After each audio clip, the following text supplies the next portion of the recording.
It's so good to meet you. Thank you so much for taking a minute out for the program. Sure. So let's begin our journey with this. 6 years ago, and I always start my interviews with this.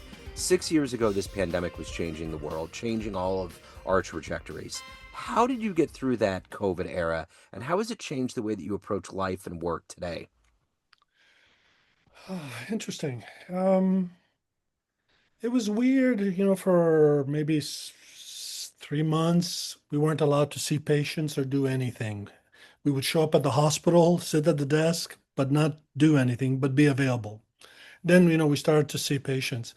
The odd thing was it had to be virtual. And that, like, who does therapy virtually? Yeah. And everybody, and I would have been one of those, no, I have to see the person. I want to see them walk. I want to see them sit. I want to see how they look, and of course now I'm converted, and now if it's live, it's like, what are you doing here? So you learned that you could do the work and do it well. And in some ways, what it really helped, doing virtual work helped people the disenfranchised at the low end of things in terms of resources, and because people don't think about this, but paying parking at the hospital Yeah. is a big ticket item. And so in some ways this really attendance is better virtually than it is live. So it made that change, and life has continued, and we're back to everything's open, but I'm in a service where now it's like 90% virtual, Yeah. and this works well. And it's a bit odd because these days I'm working with people who undergo bariatric surgery, and these people come in and they're of some size, and they lose weight, and I don't see it, because all I get is this, Uh-huh. and the funny thing is I have to wait when the weight in their face seems to decrease and seems to move and change, and they look different, and then like, wow, they've lost a lot of weight. So it's that has continued, and um, it's, yeah, business as usual. Yeah. So along with the book Reenactments, I want to get into your career, and I'm going to put you in front of a bunch of 13-year-olds at career day. You're in a school, and one of the kids wants you to synthesize what you do for a living into something that makes sense to their brains. How do you explain your job? Yeah, I help people cope with life, and life presents with many physical problems, so medical conditions, and life presents with, of course, lots of psychological conditions. And so I help people manage those two things. People come to see me after they've seen pretty much everybody else, and it's end of the line, and they have what they have. Now what do I do? And this is where I tend to be of most help, is helping them to deal with things differently, helping to condition of the life, because usually those physical and psychological conditions change them, change how they function.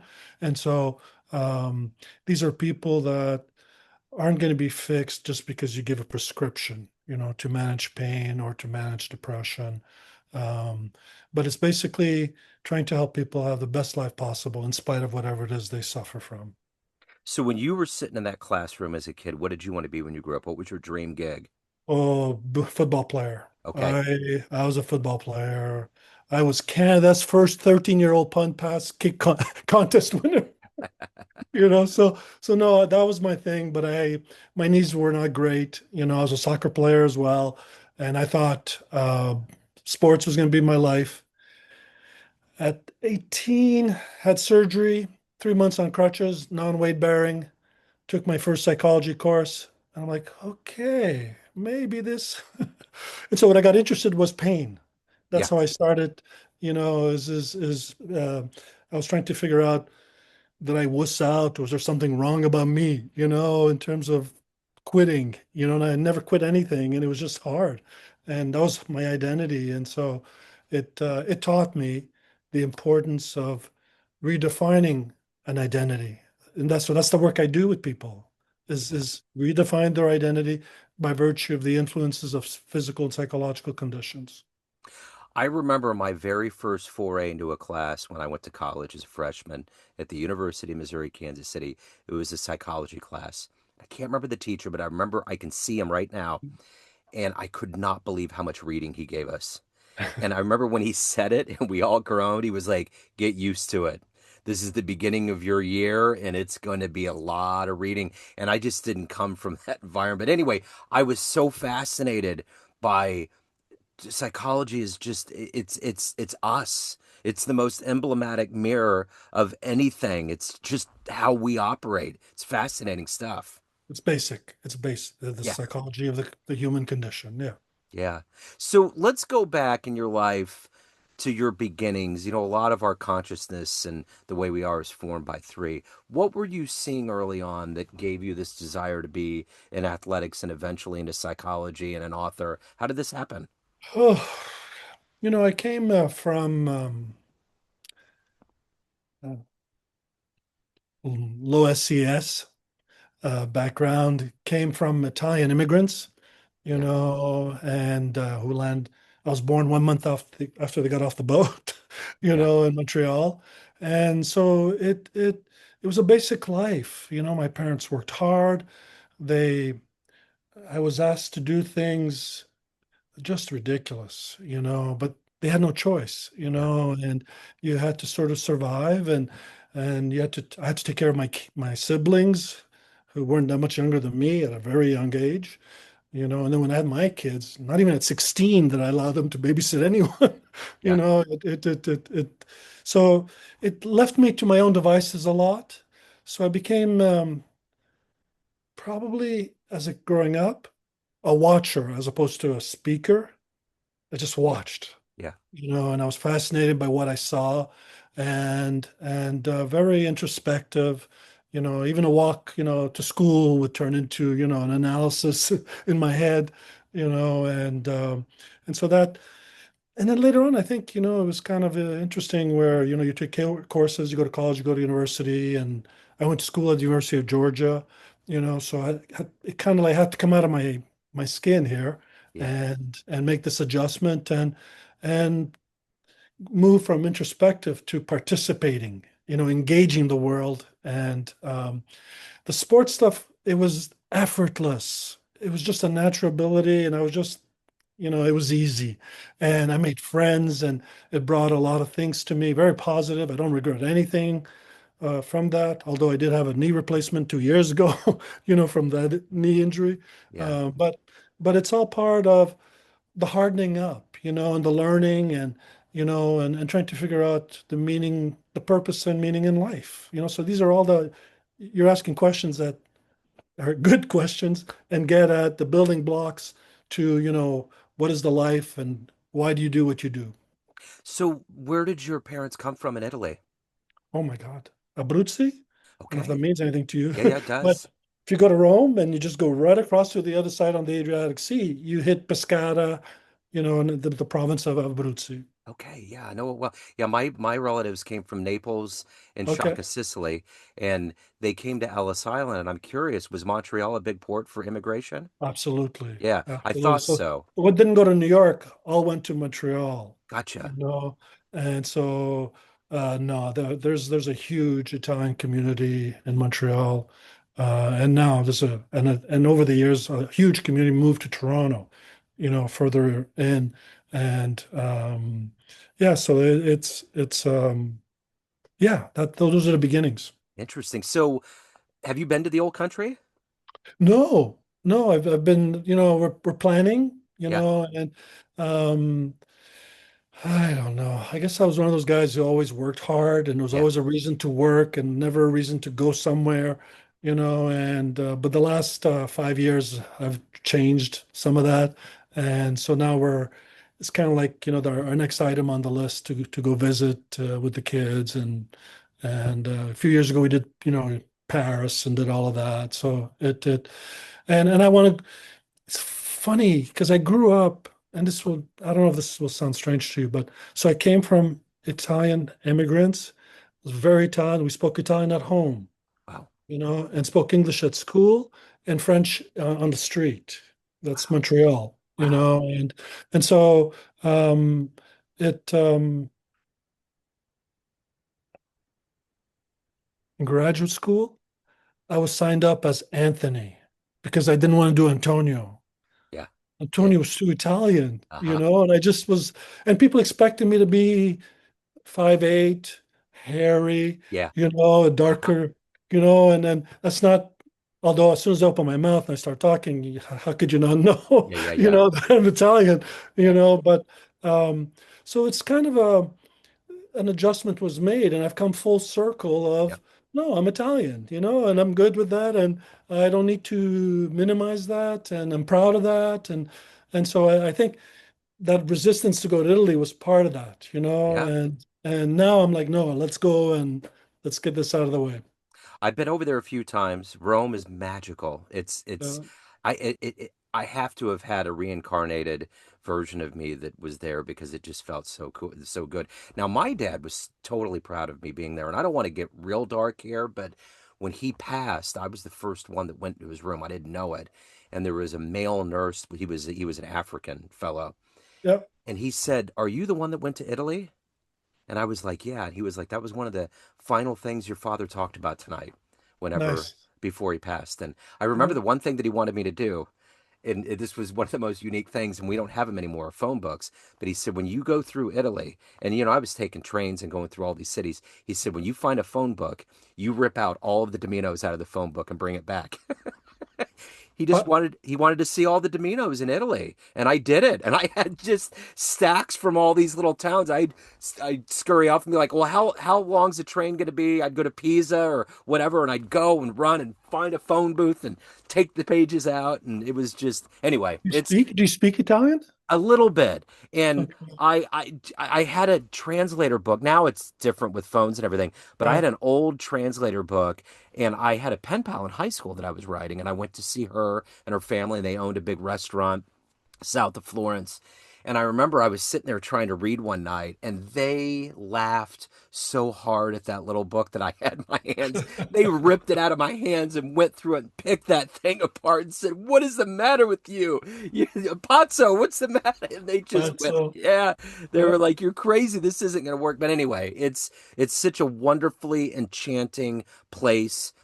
All of the people, the food, yeah, you're going to love it. Yeah. So, Yeah, it's yeah. wonderful. But anyways, I don't want to derail too hard. I want to get back into, getting into psychology.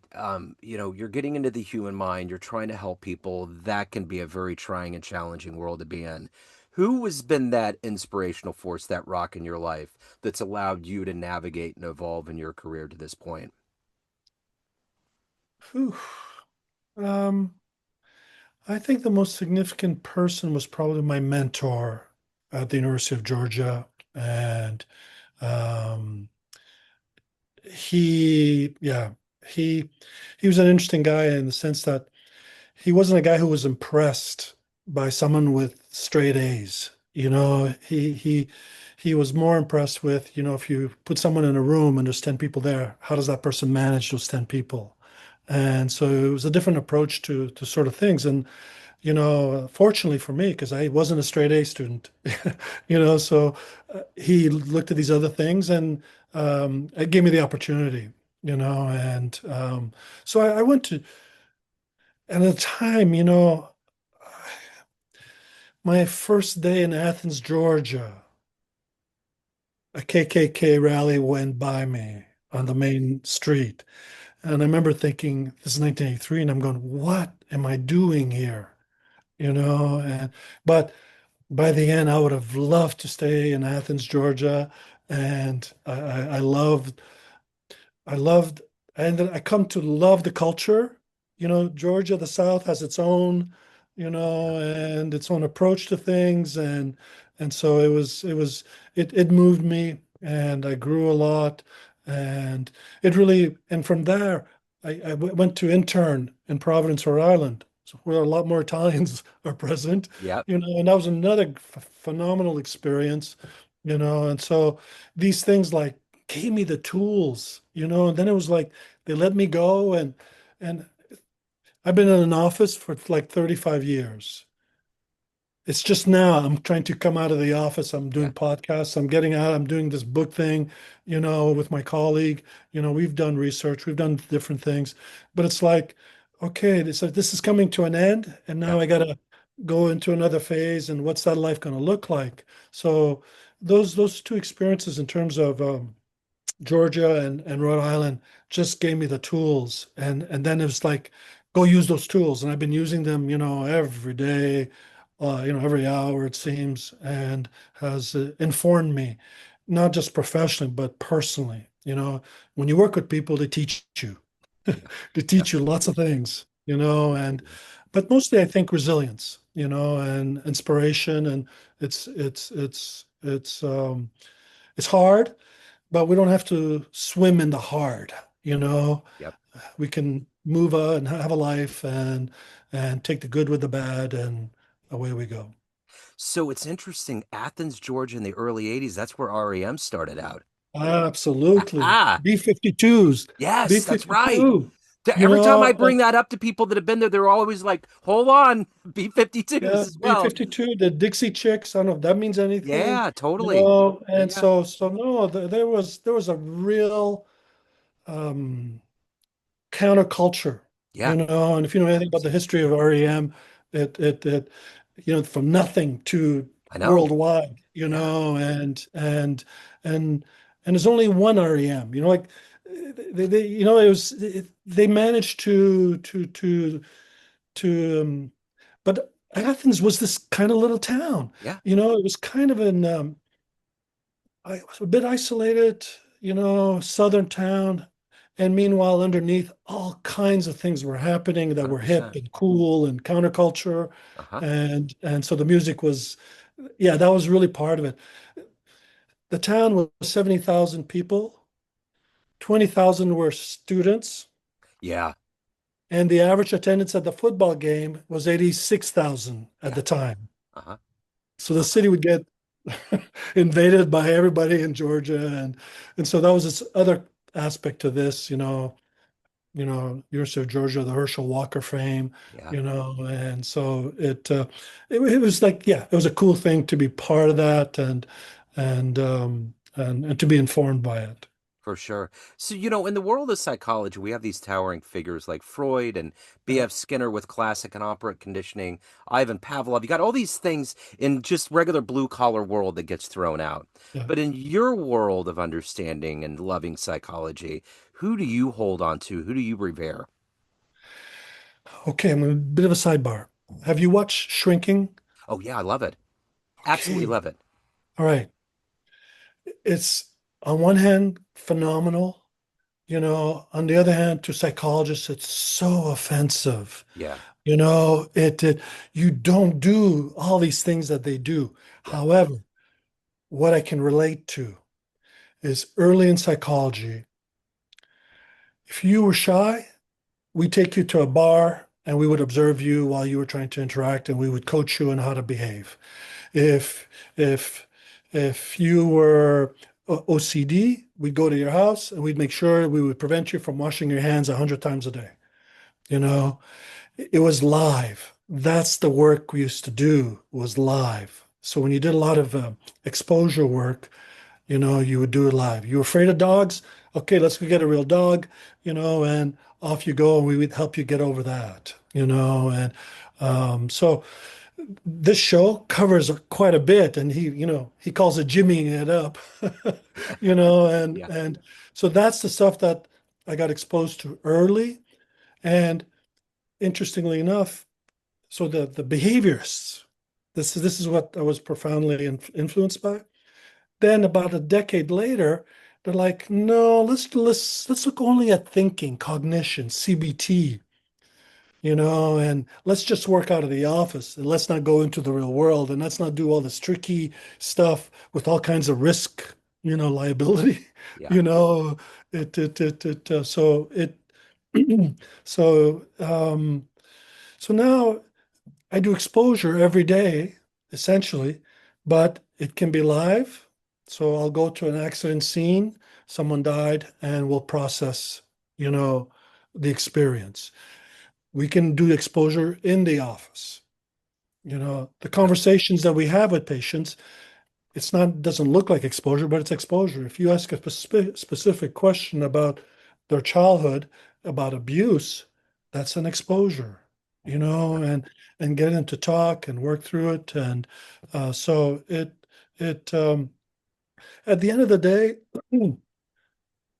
it's all of psychology, and it's Freud and it's Skinner, and it's oh, I'm blocking now. Oh, Viktor Frankl, Sure. the meaning and purpose guy.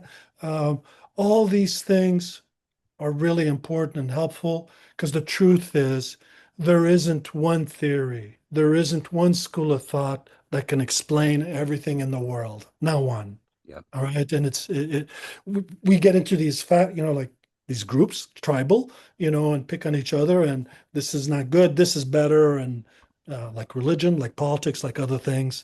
But really, um, what we should all be doing, and it's one of the recommendations in the book, is there, a system of belief is just that. There is no one better than another. Yeah. All right. And so anytime to do that is a waste of time to try to prove one is better than the other. But find your medium, find the one that, resonates. We're good with that, and if that guides you, because most of these schools of thought have good intentions, they all believe, be nice to people, and try to speak your mind when you can, and all that. And so pick, what works best. So if you were to have a dream tonight and you ran into that younger Italian kid version of you, and you walked into a room and there was a film projector and you clicked play and your life came up, a 60-second highlight reel of the life you've lived, would that young version of you believe it turned out this way? That's a really good question. Yeah, that's a well posed. Thank you. No, I would never have thought that this is um now I'm at an age. I'm a bit on the other side. Well, more than a bit. Uh, I just think I'm just a bit. And the the bullshit of life repeats itself. Now you've seen a bunch of things again and again, and it gets repackaged and it gets redone, and it's like, oh man, I just wish and you probably have heard this many times, is I could take what I know now and you know, implemented earlier. I just don't know whether I would have listened to it, Yep. earlier, because I would have thought that doesn't matter what the situation is, I can will myself over it. No, I can't. But a 30-year-old who believes that, Yeah. and so it's outwork, out hustle, outperform, out all these things. But really, what we should be doing is out thinking, Yep. and processing and feeling and working through. It's kind of like in our 30s, we're two-dimensional, Then we go in our 50s and we start to do three-dimensional kind of thinking, Yep. perceiving, Hmm. and then some of us might be even four, like a bit out there, and those are the people I'd like to hang out with, Yep. because they got something that I'd like to learn from Uh-huh. and be moved by, um, because, and as particularly as we get older, there are three major driving forces in life: work, family, and the other is creative process.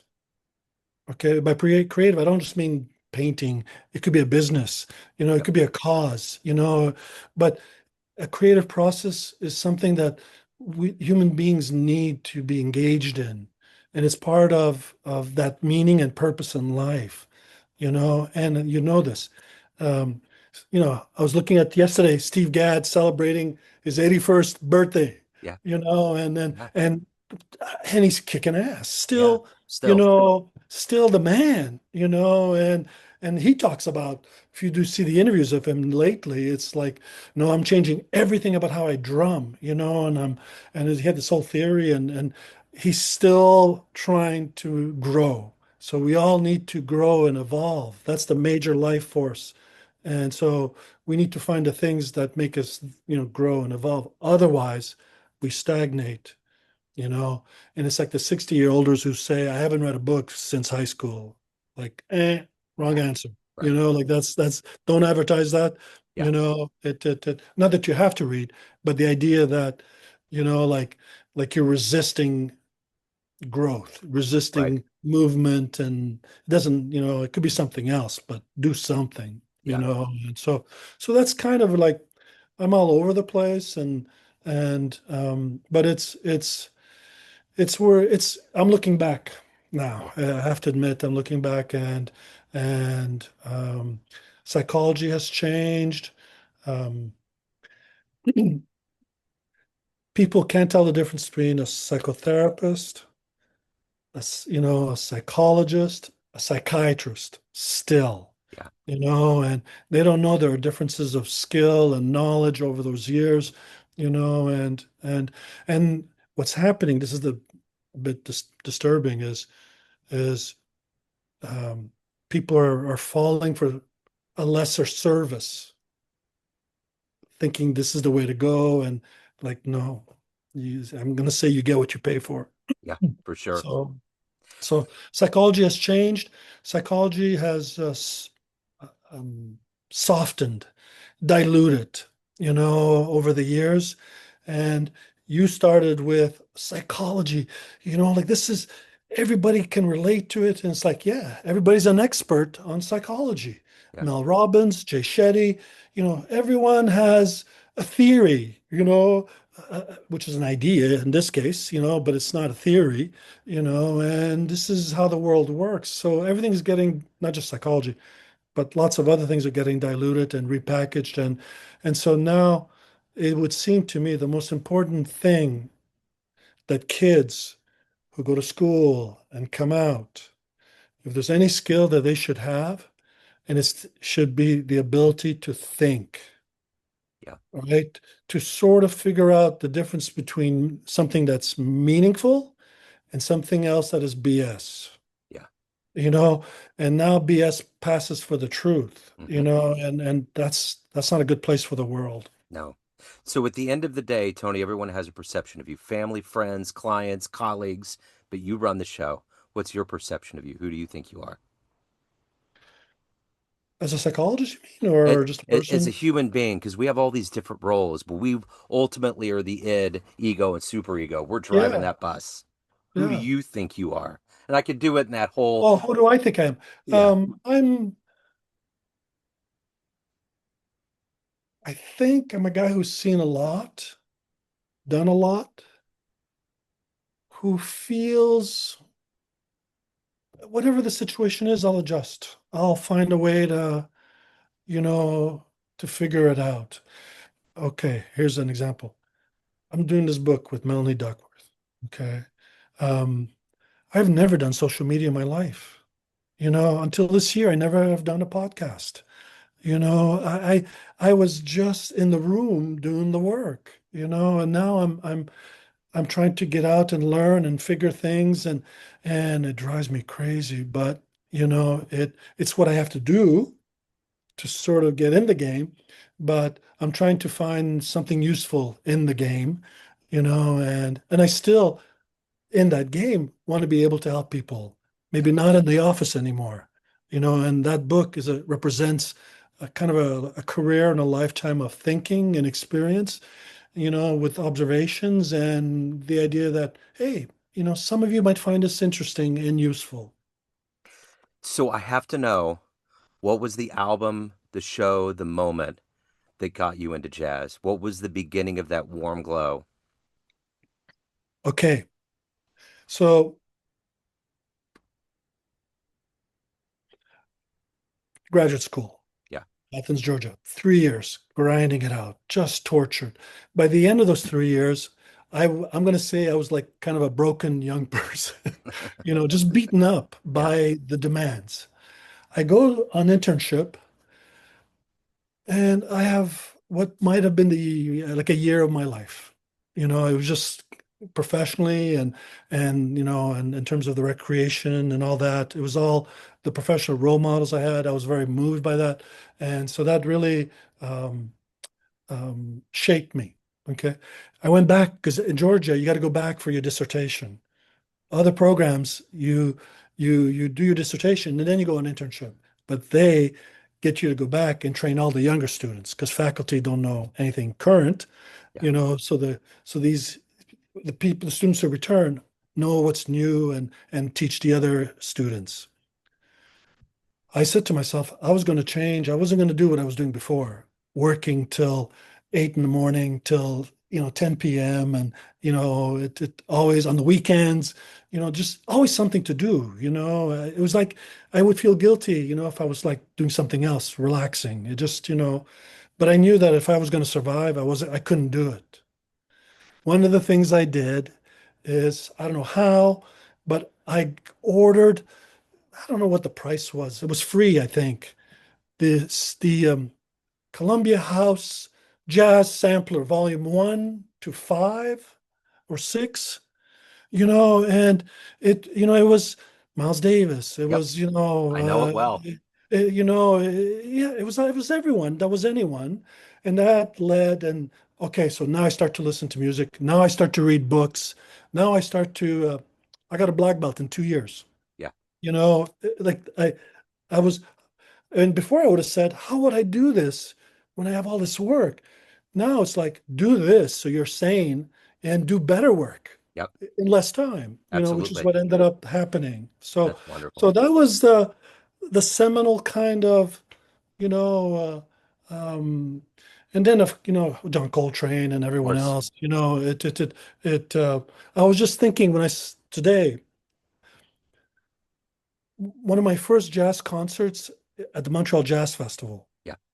was I went to see Charlie Hayden, who was running the Liberation Front Orchestra or something like that. People's But it was a South Liberation American, Orchestra. Yeah. something, yeah, it was a Yeah. South American kind of, you know, I didn't know the opening act was Nina Simone. Wow. And I'm like, and Wow. I'm thinking, what is this lady going on about? Yeah. And here I am now. I can look back all these years and go, I had no idea Yeah. that I was in, like witnessing, you know, one of the icons. Yeah. One of the shows I saw was Miles Davis in Atlanta, Wow. with his back turned to us for an hour. Of course. Of course. Of course. So, and then that really evolved to really all kinds of music and fusion and it's still and now I guess in the Spotify world, Yeah. with these lists, and it's so addictive, I so know. easy to just hear play, and Hmm. which is different from, you might remember, whether it be the album or the CD, the Yep. liner notes, and cherishing the container, and I know. and I still at home. I got, like, I don't know, a couple of thousand CDs, Yeah. in a living room. Yeah. I get it. I totally get it. It's a different world for Yeah, sure. it's a different world. Yeah. Yeah. So anyhow, so now lo-fi and all the different types of styles and the mixing, everything's being mixed, Yep. one way or another, and it's a bit addictive It in, is. in terms It's of, but and I think this, you cannot. I don't think it really leads to any attachment, right. Right. to any particular artist. It doesn't make you want to, oh, let me go 2 hours away and see that show, Yeah. Right. so the CBS, I love Columbia it. House, and then, every month you could order Uh-huh. something, and I remember it and well. and, and Yeah. so it started that way. I love it. And so, yeah. That's great. How about you? What do you like? Oh, I started out with Kind of Blue and then I just went from there. It just kind Yeah, of okay. came all That's right. that was Good it. book. It was the same Yeah. thing. Eight CDs for a penny, but yeah, it was good. Yeah, Oh, that's right. Yeah, that's right. that was it. Yeah. Yeah. So I want to make sure before this runs out on us here, Reenactments is the book. If anybody wants to reach out for consultation, any of the good work you're doing, where they go. We go to Tony Iezzi, TonyIezzi.com. Okay, I will put that in the show notes. What an absolute joy, Tony. So great to meet Same you. here. Same here. Fellow Same here. Paisan, best of luck with everything. And enjoy Italy. And yeah, and hopefully we run into each other down the line. Again, ciao. Ciao.